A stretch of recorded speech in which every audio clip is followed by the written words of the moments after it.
अस्सलामुअलैकुम वरहमतुल्लाहि वबरकातुहू। खुश आमदीद। दुनिया का सबसे अफजल सदका कौन सा है?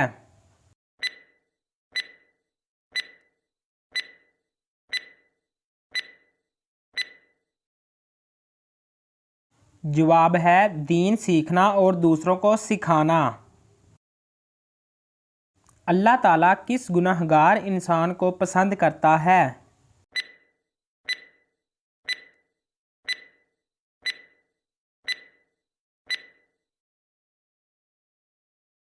जवाब है जो गुनाह करने के बाद तौबा कर लेता है।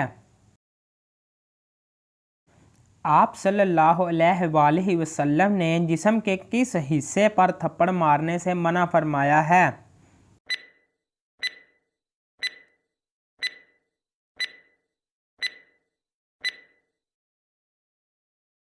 जवाब है चेहरे पर थप्पड़ मारने से मना फरमाया है। खाना काबा का नक्शा किसने तैयार किया था?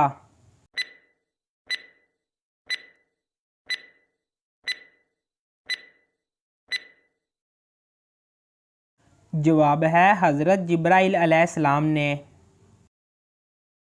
हज़रत मूसा अलैहिस्सलाम का इंतकाल कितनी उम्र में हुआ?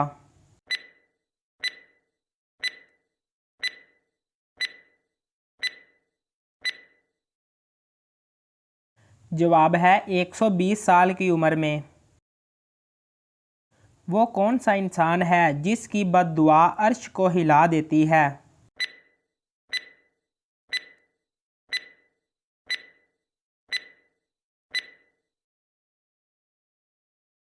जवाब है वालिदैन की बद्दुआ अर्श को हिला देती है।